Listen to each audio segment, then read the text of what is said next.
Thank you so much for coming back. कैसे हैं आप बच्चे लोग सारे। मेरा नाम है मंगलेश कुमार जायसवाल। मैं सुल्तानपुर का रहने वाला। चलिए करते हैं वीडियो को स्टार्ट। आज का वीडियो बच्चे लोग बहुत ही ज़्यादा खास होने वाला है। लॉ एक्सपीरियंट के लिए आज का वीडियो डेडिकेटेड है फॉर लॉ एक्सपीरियंस। कौन है जिन बच्चों का भी 12th के बाद या फिर ग्रेजुएशन के बाद एंट्री करनी है लॉ सेक्टर में, एज अ लॉयर बनना है या फिर एडवोकेट बनना है, जज बनना है, मजिस्ट्रेट बनना है, तो कहीं ना कहीं लीगल फ्रेमवर्क में ही वर्क करना होता है। और एक प्रोफाइल जो है, एक सेक्टर जो है, सेक्टर तो नहीं कहेंगे इसको, डेजिग्नेशन बोल सकते हैं, जो कि बहुत ही ज़्यादा अट्रैक्ट करती है लॉ एक्सपीरियंस को, जो कि हमारी क्रिमिनल लॉयर।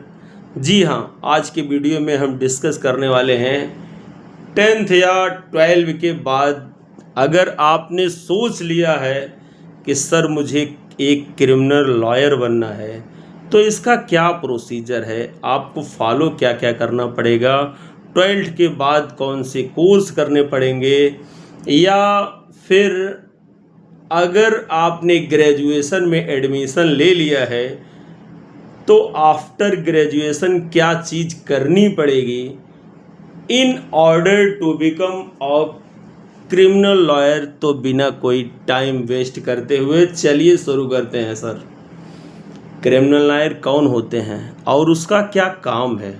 सबसे पहले, हमेशा की तरह क्रिमिनल लॉयर होते हैं क्या, क्या रिस्पॉन्सिबिलिटी होती है, उससे रिलेटेड बातें कर लें ताकि आपको ओवरव्यू मिल जाए।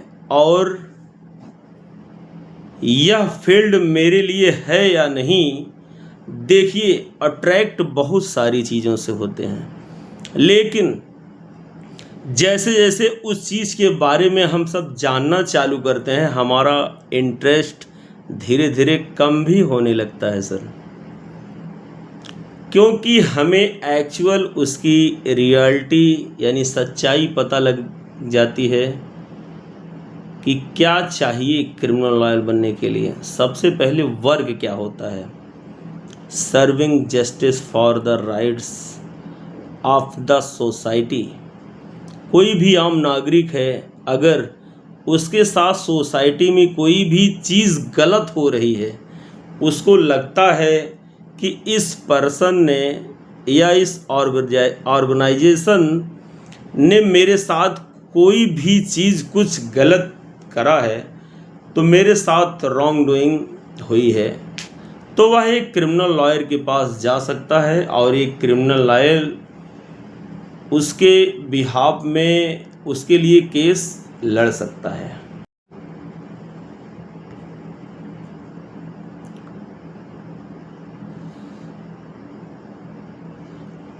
सिंपल, बहुत सारे सीरियल्स में, मूवीज़ हमने देख रखा है, तो हमें और डीप में जाने की ज़रूरत नहीं। आप समझदार हैं, कैरियर के अवसर, वास्तविकता। बहुत से बच्चे कहते हैं कि सर हमने CID ऑफिसर बनना है, और आप क्रिमिनल लॉयर फील्ड से भी CID ऑफिसर फील्ड में जा सकते हैं। UPSC वगैरह क्रैक करना पड़ता है, लेकिन पहली प्रेफरेंस उसी को मिलेगी अगर आप क्रिमिनल लॉयर की तरह वर्क कर चुके हैं। सिंपल, इसके लिए ज़रूरी है लॉट्स ऑफ रिसर्च, क्वालिफिकेशन, थोड़ा सा हार्ड रियलिटी, जो है तीसरा ऑप्शन। यानी 9 से 5 की जॉब जैसा इसमें कुछ नहीं होता। एक क्रिमिनल लॉयर को रात दिन काम करने वाली आदत होनी चाहिए। क्या पता क्राइम का केस कब आ जाए, कब आपको कोर्ट में पेश होना पड़े। रिसर्च और इन्वेस्टिगेशन, बहुत सारा कुछ करना पड़ता है, इसमें बहुत दिमाग लगाना पड़ता है, बहुत ही स्टडी करनी पड़ती है। आपने देखा होगा कि किसी भी लॉयर को देखना, उसके बैकग्राउंड में झांकना, उसे बुक्स बहुत रखनी पड़ती है भाई। जो जितना रिसर्च करता है लॉयर, उतना अपने आप में एविडेंस होते हैं, उसका पुख्ता करता है। आज जितने भी जस्टिस वगैरह मतलब तैयार होते हैं, दलीलें वगैरह तैयार करते हैं, उतना ज़्यादा वे केस को स्ट्रांग बना पाते हैं। भारत के प्रसिद्ध क्रिमिनल लॉयर, चलिए कुछ नामी गिरामी नाम आपके सामने रखता हूँ जो कि इंडिया के टॉप क्रिमिनल लॉयर हैं।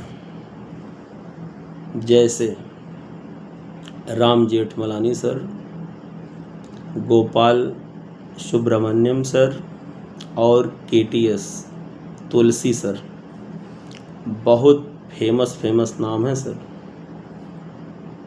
राम जेठमलानी सर को तो अभी आपने जो स्कैम वेब सीरीज आई थी हर्षित मेहता की, उसमें भी आपने देखा था। तो इंडिया के सबसे पॉपुलर बोल सकते हैं क्रिमिनल लॉयर में। तो ये कुछ नाम हो गए जो क्रिमिनल लॉयर, आप इनको अपना रोल मॉडल मान सकते हैं। इनकी वीडियोग्राफी पढ़िए, इनके बारे में सर्च करिए कि कैसे ये बने हैं, सैलरी कितनी होती है, आप अंदाज़ा भी नहीं लगा सकते हैं। सैलरी की बात करें तो जब आप नए होते हैं, यानी आपने लॉ अपनी कंप्लीट करी होती है, एज अ रिटर्न इंटर कहीं भी लगते हैं किसी भी क्रिमिनल लॉयर के अंडर में, तो 15 से 20 हज़ार रुपये के आसपास स्टार्ट होती है एक सीनियर क्रिमिनल लॉयर के साथ। और जब थोड़ा सा एक्सपीरियंस ले लेते हैं, यानी थोड़ा सा जब आपको नॉलेज हो जाता है, स्किल्स इम्प्रूव हो जाती है, और आप मिनिमम तब आप 3 लाख मंथ तक भी अर्न कर सकते हैं। और जो मोस्ट सीनियर क्रिमिनल लॉयर होते हैं, वो एक केस लड़ने के लिए लगभग 20 से 30 लाख तक भी लेते हैं, इससे भी ज़्यादा। कई केसों में देखा जाता है कि 1 करोड़ तक भी ले लेते हैं, यानी क्रिमिनल लॉयर।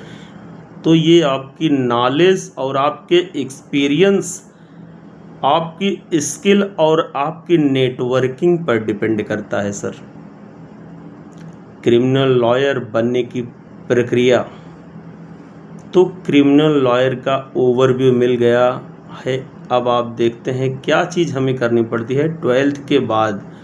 अगर आप स्टूडेंट हैं तो लॉ करने के लिए ऐसा कोई स्ट्रीम्स नहीं है मुझे कि आर्ट्स लेनी चाहिए, कॉमर्स लेनी चाहिए या साइंस लेनी चाहिए। आप तीनों में से कोई भी सब्जेक्ट ले सकते हैं, लेकिन स्टडी के पॉइंट ऑफ व्यू से देखा जाए तो आर्ट्स बैकग्राउंड बेस्ट है इसमें, क्योंकि पॉलिटिकल साइंस पढ़ते हैं और आप इसमें हिस्ट्री पढ़ते हैं, जियोग्राफी, लिटरेचर पढ़ते हैं, जिससे आपकी इंग्लिश और सोशल नॉलेज बहुत ज़्यादा इम्प्रूव होती है। लेकिन लॉ करने के लिए ऐसा कोई रिस्ट्रिक्शन नहीं है कि आप आर्ट्स के ही होने चाहिए। यहाँ तक कि लॉयर बनने की जर्नी देखिए तो इसमें 2 रास्ते हैं। एक होता है 12 के बाद LLB, एक होता है ग्रेजुएशन के बाद LLB। अगर आप 12th के बाद LLB करते हैं तो वो 5 साल का इंटीग्रेटेड LLB होता है, और ग्रेजुएशन के बाद अगर आप LLB करते हैं तो वो 3 साल का LLB होता है।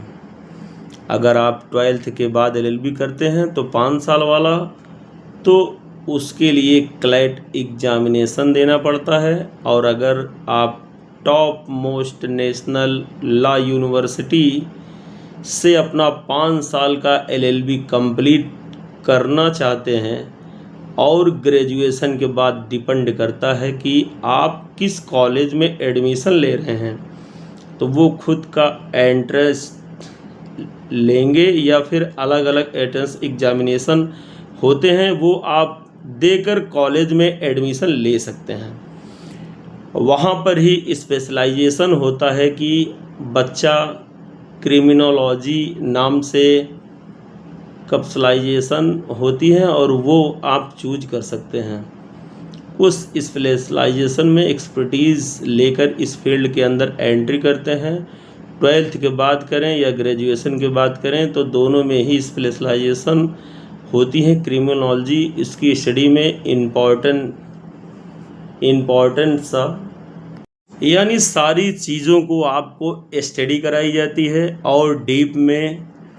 लेकिन अगर स्पेशलाइजेशन ओपन होती है तो आप क्रिमिनल साइड की जो स्पेशलाइजेशन होती है वो चूज कर सकते हैं।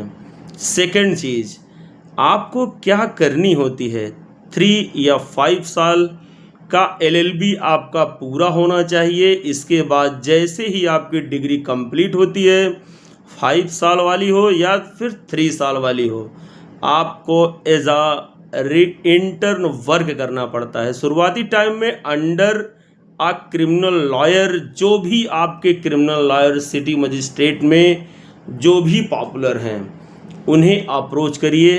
एक स्टैंडर्ड प्रोसीजर होता है, इंटरव्यू वगैरह होते हैं इसमें। उसके बाद आपकी हायरिंग होती है।